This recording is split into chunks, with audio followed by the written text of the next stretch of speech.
Se tem uma coisa que a gente pode falar sobre esse final é que ele com certeza foi muito strange e a gente tem muitas things pra falar no vídeo de hoje. Essa frase aqui, ó, quem inventou foi ela, tá? Toda vez que aconteceu alguma coisa na série, cara, isso foi bem strange. Isso foi muito strange. E foram a lot of things. Olha só, a primeira coisa que eu queria falar é que enquanto eu assisti a série, a gente obviamente deixa muita coisa de lado, acaba não percebendo certos detalhes que depois, quando a gente vai ver comentários de outras pessoas, etc., a gente começa a ver que a coisa tava fazendo menos sentido do que a gente achava, porque enquanto a gente assistia, a gente tá imerso no momento, tem todo o envolvimento emocional com a série, com aqueles personagens, então a gente tá ansioso pra ver o final, então a gente só tá lá envolvido no momento. Mas quando a gente para pra analisar depois, é que a gente vê que, aqui deixou muito, tipo, não foi pouco, deixou muito a desejar. É, coisas que assim, pequenos detalhes que a gente só vai deixando passar batido pelo momento. Pequenos detalhes, tipo do tamanho de um precipício que tem que escalar, sabe? E que os personagens simplesmente aparecem lá do nada. Plano do pé de feijão, vamos começar por ele. Cara, eu gostei muito desse plano nessa reta final, porque a ideia de você ter os mundos, de você esperar que os mundos eles vão se colapsar um contra o outro, eles vão se chocar um contra o outro, só aumenta ainda mais, né, a sensação de urgência pros personagens. Então, ao invés deles fazerem alguma coisa, não, a gente precisa esperar. Espera os planetas e os mundos, eles quase se chocarem pra gente agir e fazer alguma coisa. Não, e se você parar pra pensar, isso é muito agoniante, porque tu não pode fazer nada. Só tem que esperar. Esperar que a merda não aconteça. E aí tem o plano, né, do pé de feijão. Eles usam a torre, a antena da torre lá, que eles esperavam que fosse cruzar bem no portal, numa das fendas, numa das rachaduras que desce pro outro lado, né? E isso, obviamente, contava um pouco com a sorte. Acabou não dando certo de primeira. Foi interessante isso, porque deu ainda mais, gerou um caos ainda maior naquela cena. Quase acabou rodando. Pô, cara, quando o Steve foi pra... Nossa, aquilo me pegou. Eu pensei, meu Deus, a gente sempre espera que alguém vai morrer. Eu pensei, bichinho do Dustin, ele já perdeu o Ed na temporada passada, ele vai perder o Steve também, que foi, tipo, tirando a galera da idade dele, foi o primeiro amigo dele. Pô, mano... Toda vez que um falava com o outro ali, numa conversa um pouco mais isolada, eu já pensava, ixi, dos dois. Morreu. Falou, eu sempre gostei muito de você. Nossa, ixi, já era. Morreu. Plano do pé de feijão, dá certo, eles conseguem chegar até o outro mundo, né? No caso, o abismo que eles chamam. Por onde começar? Na verdade, a gente já tinha conhecido. Já tinha conhecido pelo flashback. O Vecna já tinha aparecido lá, etc. Tinha visto um vislumbre. Na temporada passada, a gente já tinha dado uma olhada em como era lá. Mas assim, eu acho que a grande decepção daquela parte do mundo é cadê os monstros? Sim, é o que todo mundo tá se perguntando. Cadê os monstros, os Demogorgons, os morcegos que perseguiam todo mundo? Não, todos eles não vieram de lá? Então deveria ter um número ainda maior desses bichos, né? Não, tipo, eu até tava pensando, beleza, tá mais fácil entrar no mundo invertido nessa temporada do que na temporada anterior. E convenhamos que na quarta temporada o negócio era difícil lá, tanto que o Ed morreu, né? Era difícil, tu ficava com medo toda vez que eles iam entrar no mundo invertido. E daí dessa vez eu pensei, cara, tá muito fácil. Se tá fácil assim, muito provavelmente é porque os demônios estão tudo lá do outro lado, fortalecendo um exército. Fortalecendo ali, né? Criando uma fortaleza ao redor do Vecna. É, muito estranho. Mano! Foi muito strange isso. Toda essa ideia, primeiro, dos mundos... Nenhuma thing. Muito strange, nenhuma thing lá naquele mundo. Mas assim, a ideia de existir esse outro mundo, né, em paralelo ali, fazendo esse contraste do outro lado ao mundo real, enfim, e dele se chocando e da ponte, etc. Um conceito muito foda, óbvio, né? Usando o conceito da física do mundo real, buraco de minhoca, etc., mas que tem as suas próprias características para o universo de fantasia que a gente tá considerando aqui. Então, tudo bem, um conceito bem legal. Agora, eu sinto que faltou a gente ter mais tempo de tela pra gente entender um pouco mais daquele mundo, do abismo. Por que que os bichos não estavam aparecendo lá, sabe? Será que eles, por exemplo... Olha só, uma teoria que eu pensei. Aqueles bichos, eles eram de lá, viviam lá, só que eles estavam meio que em extinção. E por isso que eles apareciam, eles iam, né, pro outro lado, no caso, pro mundo invertido, pra eles terem como se alimentar, e é por isso que haviam mais deles naquele mundo. Né, no mundo invertido. Porque eles saíram lá do abismo, foram até lá e por isso eles se concentravam mais lá. Que era onde eles podiam mais se alimentar. Mas que não tem alimento lá também, não tem nada no mundo invertido. Não, no mundo invertido não, mas no mundo real tem. Que no caso seriam as pessoas. Eles usavam o portal que a os animais, etc, criou, né? Sim, que a El acabou criando. Seria uma saída. A abertura da primeira temporada foi isso, sim. né? Os Demogorgon, eles acabavam criando os próprios portais pra comer os pra poder se alimentar. Os bichos que apareciam é uma teoria. Tudo mais. Mas assim, ao mesmo tempo, isso não foi explicado, né? Isso é só interpretação nossa, que a gente pode deduzir, é uma possibilidade. Mas sim, de fato, eu senti que faltou muito a gente entender um pouco mais daquele universo, daquele abismo, sabe? Por que ele é desértico daquela forma. Mas enfim, tem lá o abismo. Quando eles vão até lá, a gente vê então o Devorador de Mundos naquela forma de mundos, né? Tô confundindo. Devorador de mentes que tava naquele formato, daquela estrutura onde o Vec era basicamente a base do Vecna, né? A gente não sabia ainda que aquela estrutura iria se transformar, mas cara, quando ele se transforma, quando aquela base, aquela estrutura inteira começa a se transformar daquela forma, daquele kaiju gigante, eu particularmente achei muito foda. Eu achei muito legal. Porque eu realmente não esperava que aquilo ia ganhar vida, sabe? Ia se transformar. Lá se transformando numa aranha. Numa aranha, num kaijuzão aranha. gigante. Mais uma referência, inclusive, né? À cultura pop, né? Que são as obras de kaiju e monstrificação e gigantificação. Então agora vamos tocar no ponto, né? Como que eles chegaram tão rápido no topo daquele precipício? Tem isso, né? Caraca, mano, como? Não faz sentido. Então, eles criam aquele plano, né, com a Nancy distraindo aquele monstro gigante, enquanto o resto da galera ia subir aquela colina enorme, né, e iam começar a bombardear aquele kaiju de cima, pra poderem ter o famoso high ground ali, né, a vantagem na guerra. O problema disso é que na hora que eu tava assistindo, eu já tive esse negócio que eu voltei para a realidade, sabe? Que o Lucas, ele fala, a gente tem que atacar em conjunto, beleza, pra causar mais dano, e a gente tem que atacar de preferência de um lugar alto, porque o cara é alto, vamos para as colinas. E eu olhei para aquelas colinas e elas estavam muito longe. Eu pensei, mano, só pra eles correr até lá, vai assim... Mas no mínimo, do mínimo, uns 15 minutos. E não tava a 15 minutos de distância correndo. Principalmente que eles estão tudo armado. Tava uma meia hora. E daí eles tinham que subir.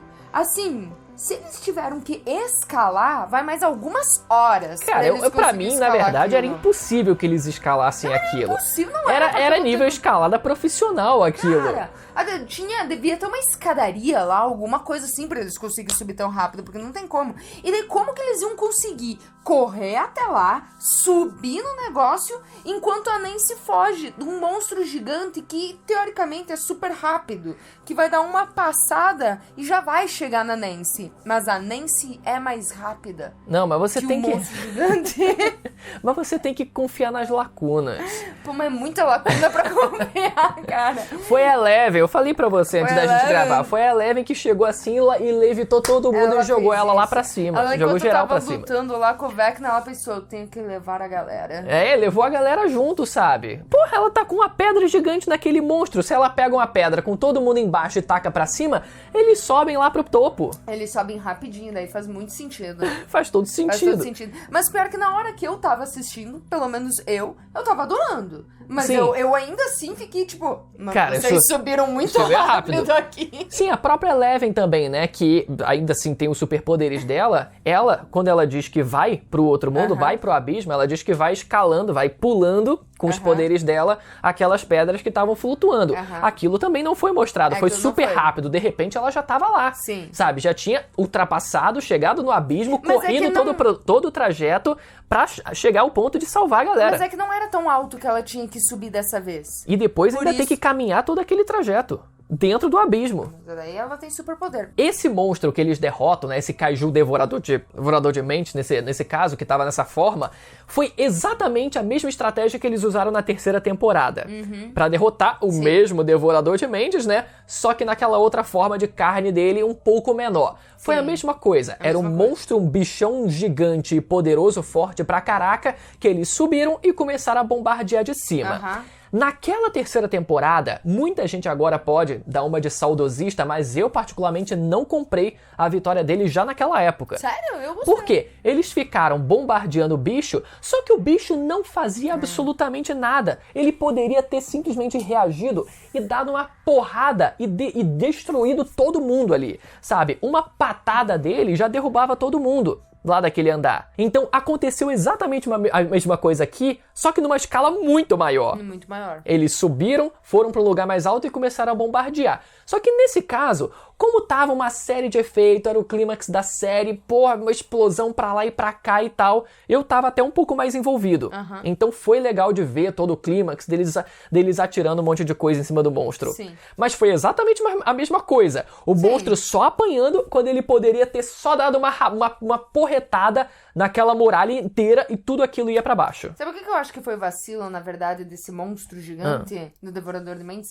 É porque ele leva dano com bala. Sim, Enquanto tem isso também, né? não levam dano nenhum. Os Demogorgon, eles parecem muito Cara, mais invencíveis do que o monstro que controla eles. Tipo, Ele é muito grande, muito maior. Cara, não faz tudo sentido. bem, ele é grande, é mais fácil de acertar. Mas foda-se, o Mas- Demogorgon ele mas- levava Aqui no- tiro e não peito. morria de jeito nenhum. Não morria de jeito nenhum. Então, um dos problemas, na verdade, um dos maiores problemas é isso, sabe? Eles criaram situações e desafios tão impossíveis logo no começo da série, na primeira, na segunda temporada, que quando a gente olha pra um monstro desse agora na quinta temporada, parece literalmente impossível mesmo deles Era fazerem pra ser qualquer coisa. impossível. Era pra ser impossível. Só que aí, no caso, eles têm que nerfar o monstro pra que eles tenham chance, né, de conseguir vencer o bicho. Mas é que assim, tem um ponto, né? Os dois estavam com a mente interligada, o Vecna e o Devorador de Mentes. Eles estavam com a mente interligada. Então, quando eles começam a lutar, quando o Vecna leva dano, o Devorador de Mentes, ele também sofre. E quando o Devorador de Mentes sofre, o Vecna também sofre. Então, eu acho que isso acaba influenciando muito. O que me Pode ser. impressiona o Will não ter sofrido. Esse é um outro ponto, né? Mas enfim, a questão do Devorador de Mentes, eu acho que foi essa. Talvez a gente pudesse dizer que o Devorador de Mentes, nessa forma final dele, fosse, menos denso. Vamos colocar aqui. Como ele era muito grande, ele era menos denso e por isso ele era mais frágil, sabe? Mas Mas é que normalmente é assim, né? Quando um bicho é muito grande, ele tem que ser menos denso, porque senão ele simplesmente morre pela própria gravidade. sim, Porque ele acaba sendo esmagado. Tipo, uma baleia azul, se ela vem pra terra, ela morre esmagada com o próprio peso. Pode ser. Mas isso tudo é coisa da nossa cabeça, né? Da nossa interpretação. Nada disso foi explicado. Provavelmente. Agora vamos falar do Vecna. Cara, o Vecna ele também foi outro que durou pouco, hein? No final. Não, e ele quase... Nossa, fiquei com um medo, fiquei com um cagaço deles decidirem dar uma de Naruto. O Will tentou dar uma de Naruto, e olha que eu gosto muito do Naruto. Tentar converter o Vecna pro lado do bem. Não, tem essa sim. Nossa, essa fiquei questão. com medo. O Vecna, sobre a origem dele, desde o começo, ele parecia ser um projetinho de psicopata. Projetinho de psicopata. Sim. Vai lá, chega na casa, já tinha ali os poderes psíquicos dele, queria experimentar, e aí ele começa a fazer experimentos com animais, aí começa a fazer, né? Começa a mexer com pessoas. Mas isso tem explicação. Ah, Eu não vi, mas eu sei que tem uma peça da Broadway. Sim. E daí nessa peça da Broadway o que acontece? Quando o Vecna, o Henry no caso, ele acaba sendo possuído pelo Devorador de Mentes, nessas horas que ele tá meio psicopatinha, é porque o Devorador de Mentes tá agindo. pô, aí é foda também, né? E Pra daí? mim, deveria ser o Vecna psicopatinha desde sempre. Ele não era psicopatinha, ele era uma criança normal. Tanto que o motivo pro Vecna pro Devorador de Mentes não querer que o Vecna entrasse na caverna era justamente porque ele não queria que o Henry lembrasse da memória. Porque se ele lembrasse da memória de como ele teve poderes, ele poderia perceber que ele não era uma pessoa má. Sim. Porque imagina só que daí o Vecna, o Devorador de Mentes, ele é um canalha, né? Ele vai lá e ele usa da fragilidade de uma criança que mata uma pessoa porque ela tá correndo risco de vida. Só que, tipo, tu matou uma pessoa. Matar uma pessoa não é algo bom, é algo ruim. Então, eu fiz algo ruim. E ele é uma criança, ele não tem direito à noção de que o fato dele ter feito algo ruim não significa que ele é uma má pessoa. Mas o Devorador de Mentes, ele distorce as coisas, né? Então ele faz ele acreditar, o Henry acreditar que ele é uma má pessoa por ter matado aquele cientista. Aí é foda. Eles tentam humanizar o Vecna no fim das contas, só pra no final ele ser morto de qualquer forma. Ah, mas você pode ser uma boa pessoa. Tudo bem, o Vecna ele escolhe continuar sendo uma má pessoa, né? Aí meio que foda-se. Ele diz que não, eu sou mal mesmo, é isso aí. Ele tenta se justificar, não, a questão de nós estávamos se usando, ninguém nunca me usou, a via de mão dupla aqui. Mas eu ainda acho que ele foi usado. Sim, com certeza. Principalmente quando criança, depois quando adulto, aí ele cria... Quando adulto, beleza, ele tinha posição própria. Quando criança, ele foi manipulado para concordar com que a sociedade estava perdida e que o mundo tinha que acabar. Quando criança, ele foi manipulado, e daí na vida adulta, ele já manipulado concorda com tudo que ele fez. Eu gostava mais da ideia dele ser só um psicopatinha mesmo. Eu gostava também. Eu gostava. Sem essa história de tentar humanizar ele no final, e pronto, e matar e acabar com ele. Sempre fui psicopata, o Vecna chegou aqui... E o Devorador de Mentes, se aproveitou disso. Uma criança que já era um capetinha. Exatamente. Da pior criança possível. Tipo isso. Se aproveitou da pior criança possível. E aí o Vecna vai na batalha final e morre feito bucha também, né? Foi um desafio muito fácil. Cara, o Vecna... Ele parecia...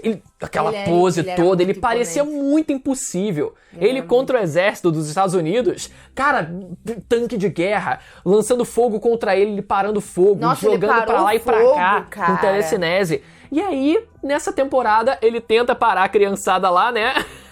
E não consegue puxar o gordinho de volta, né? O gordinho que ajuda a Holly a fugir. Porra, o gordinho é muito pesado. Não deu. Aí é foda também, né? E aí no final, beleza. Cara, o Vecna ele não pareceu ser um desafio tão grande assim no final.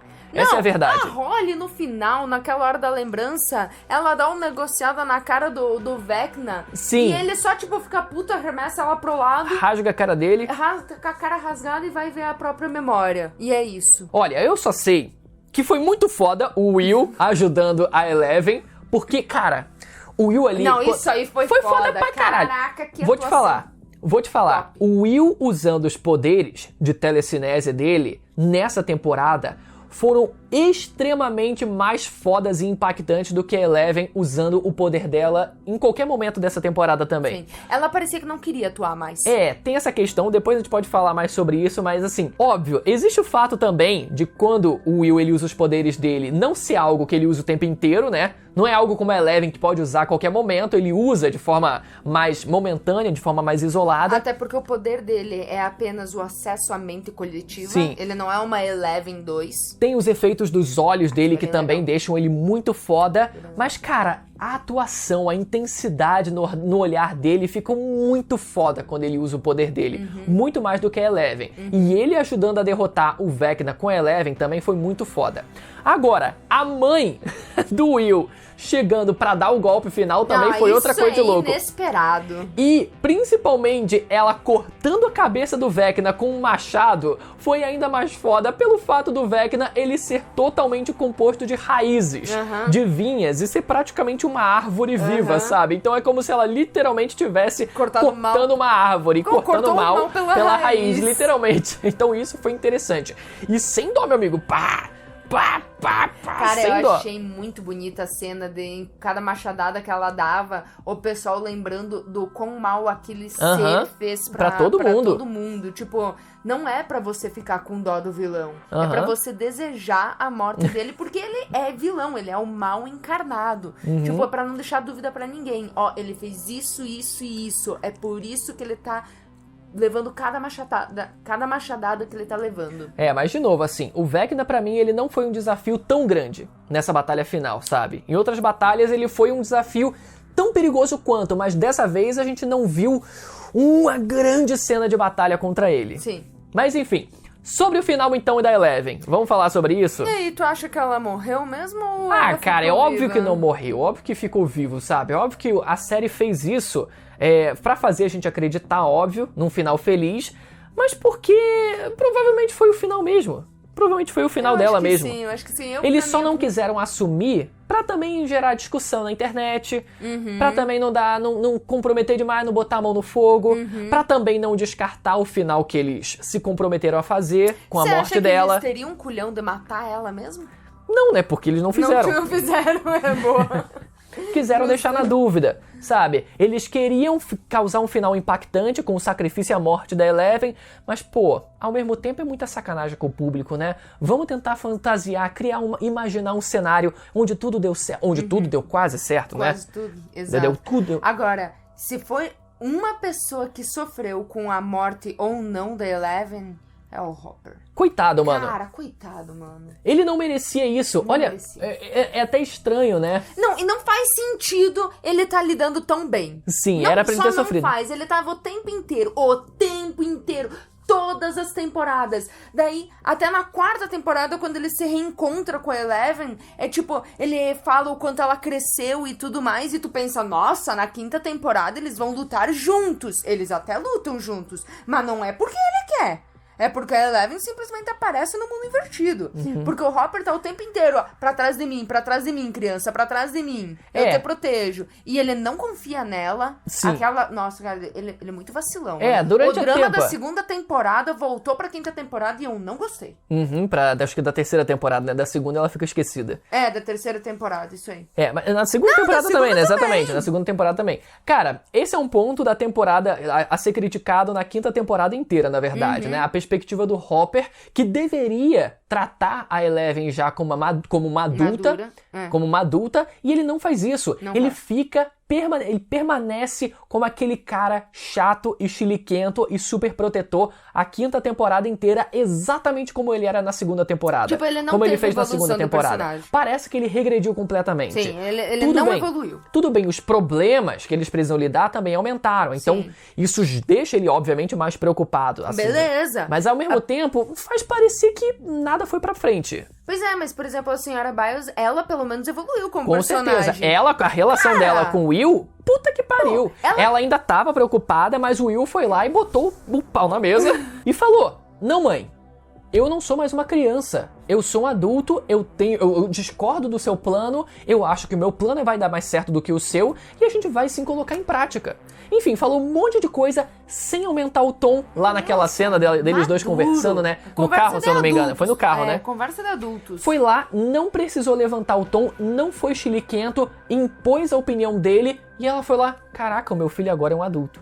Tipo, meu filho cresceu. Ele e aí foi uma virada de chave. Exato. E a Eleven tentava fazer isso o tempo inteiro com o Hopper durante a temporada. Ela não aumentava o tom. Ela não aumentava. Não ela aumentou era o tom em momento nenhum. Ela era adulta da sala. Falava, cara, tentava... As crianças são os adultos da sala. Ela tentou a temporada inteira ali, ó, tentar manter o tom, não subiu, não foi chiliquenta, não agiu de forma infantil, falou, olha... Eu sou poderosa, eu consigo, a gente treinou pra isso, eu consigo, eu vou dar conta. E o Hopper a temporada inteira, não. Não, porque não faz nem sentido o Hopper não confiar nela. Porra, velho, ela quebra a cabeça, ela vira o pescoço do pessoal, só olhando. Ela só faz assim, ó. E a pessoa craca. Então, toda a jornada do Hopper nessa 5ª temporada foi muito esquisita. Mas o final dele também foi estranho, principalmente por a gente não ter visto esse período de transição, em que ele sente falta da Eleven e ele finalmente consegue superar a ausência dela na vida dele. Mas eu acho que eu entendo agora, parando agora para pensar, tem o ponto em que a Eleven, antes de saltar nas pedras, ela fala que ela só ia conseguir fazer isso se o Hopper aceitasse a escolha dela. Então, ela foi lá pra cima. Muito provavelmente ele aceitou a escolha dela. Mas assim, convenhamos.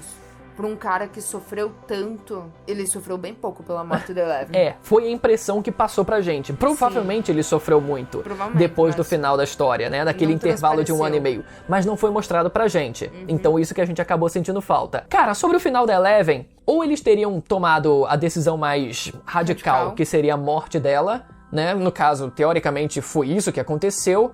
Ou ela teria tomado um rumo próprio e fugido, que foi a teoria do Mike, ou ela teria se integrado ao grupo principal e conseguido se encaixar no meio deles, né? Mesmo que isso resultasse em algum perigo iminente do exército dos Estados Unidos a todo momento tentando capturar ela. Cara, mas ela poderia trocar de identidade. Todos os finais são conflituosos, sabe? Eu fico meio dividido, na verdade. Porque assim, tá, vamos supor que ela seguiu o que o Mike falou. Se ela seguiu o que o Mike falou, ela teve que trocar a identidade dela. Ela não pode mais ser Jane como ela era antes. E convenhamos, ela tá com tanta harmonização na cara dela que eu não sei nem como reconheceram ela.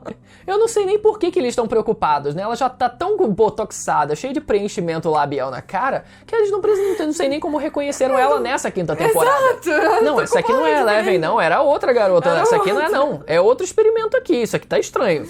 Mas enfim, eles poderiam simplesmente ter trocado o nome de novo, fingido que foi uma garota que apareceu na cidade e pronto. Mas Integrado é que o família. exército tá em cima. Eles estão sempre em cima. Ela ia ter que fugir de qualquer jeito. Então... Assim, pra ela ficar viva do jeito que ela ficou, essa teoria do Mike foi a melhor mesmo. Foi a que faz mais sentido, assim. Mais sentido. A morte dela seria radical, seria impactante, sim. Mas esse caminho meio termo, eu acho que fez sentido. Fez sentido, sim. Claro que não é gratificante pra gente como fã, porque a gente obviamente queria que ela finalmente conseguisse encontrar o lugar no mundo dela e se encaixasse junto dos seus, junto das pessoas que ela amava e ficasse junto delas. Mas, cara, ela é uma arma de destruição em massa. E ela vai ser 100% do tempo perseguida, praticamente. Eu então, fico pensando, ela não pode nunca ter filho, né? Porque senão ela vai passar os genes do Vecna pra frente também. Pode ser. Mas ao mesmo tempo, na terceira temporada, ela ficou bastante tempo ali sem ser reconhecida, né? Os Estados Unidos meio que tava ali, tipo, tava vigiando, mas não tava indo muito atrás, tava meio que foda-se também. Terceira e a quarta temporada. Terceira e quarta temporada, né? A quarta, tipo, depois começaram a correr atrás dela, mas até então ela ficou morando na Califórnia por um bom tempo. Por um bom tempo. Sofreu muito bullying lá.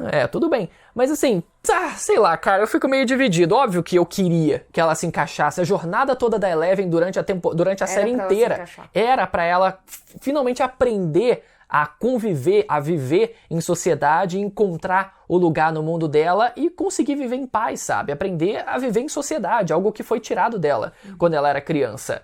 Então a gente não vê isso acontecer, não vê essa conclusão da jornada dela, é um pouco frustrante, principalmente porque a gente não vê a conclusão da personagem na jornada que ela se propôs a ter, né, durante a série inteira. Narrativamente é frustrante, mas pra gente como fã também é. Mas ao mesmo tempo, faz sentido. Faz sentido. Fez sentido. Vamos finalizar então com a Nancy e o Steve não ficando juntos? Cara, você então é a favor deles dois juntos? Pelo amor de Deus! Ela e o Jonathan tiveram um final de relacionamento tão bonito. Então, tipo, você quer não casar comigo? Tipo, vamos terminar então? E foi tão bonito aquele término deles que eu olhei e pensei, caraca, agora tá aberto pro Steve. O Steve tem a passagem livre pra ele ficar com a Nancy. Mas daí a Nancy vira o Rambo e é isso aí. Tipo, virou mais macho que todos os homens e bora metralhar tudo. Não me entendo errado, eu achei massa para um caramba ela com a metralhadora fuzilando tudo que tinha pra acontecer. Mas, mano, ela e o Steve me comprou muito na quarta temporada. Sim, eu achei que eles iam voltar também. Eu jurei que eles iam voltar. Enfim, ao final de Todo Mundo, eu acho que dos Jovens Adultos foi bem legal. Não tem o que falar, assim, fora do que você falou, mas na minha perspectiva, acho que não tem muito o que falar, sabe? Todos eles se propondo a se encontrar uma vez por mês, né? Pelo resto da vida, foi muito legal. Convenhamos, nós somos adultos. Isso não vai acontecer. Isso não vai acontecer, é um sonho muito impossível. Isso se acontecer uma vez... É uma vez por ano que eles vão se encontrar, essa é a verdade. Por ano vai ser muito ainda. Mas o final dos Jovens como um todo, assim, deles se reunindo novamente lá no porão da família do Mike também foi muito legal. Eu teria gostado deles terem ido participar da festa que a garota popular lá chamou eles, sabe? Porque, afinal, a jornada deles também era conseguir se enquadrar e se encaixar entre os populares, mas ao mesmo tempo, eles aceitaram. Mas eu acho que é muito bonito terminar a série como ela começou. Com certeza, é isso que eu ia falar. Seria legal, sim, deles se encaixando ali entre os populares, mas sem essa noia de nós precisamos ser populares. Só tipo, não, a gente tá aqui, vamos participar da festa e tá todo mundo reunido, assim como foi o discurso do Dustin, né? Agora a gente consegue aqui conversar entre iguais, todo mundo com todo mundo. A gente conseguiu quebrar essas barreiras. Mas não, ao mesmo tempo, óbvio que terminar dessa forma problema com eles lá no porão do Mike, resgata como a história começou, e isso eu acho que fecha completamente o ciclo deles como amigos. E eu gostei, né, deles invocando a Eleven, porque a Eleven era basicamente isso, né? Do nada, ela era invocada pra resolver todos os problemas. E isso encerra também o nosso vídeo. Cara, obviamente que daria pra gente sentar aqui e conversar muito mais sobre não só esse final, mas também sobre a série como um todo, outros detalhezinhos que a gente pode ter deixado passar desse final também, que podem ser um problema ou não, né? Mas eu quero saber a opinião de vocês aqui embaixo. O que vocês acharam do final de Stranger Things? Quem sabe a gente não volte aqui pra falar um pouco mais sobre algumas outras coisas também, né? Que a gente não falou nesse vídeo. São a lot of things. Afinal, né, muitas coisas são bastante strange e elas não deixam de ser a lot of things. Exatamente. Até a próxima, galera. Tchau. Tchau.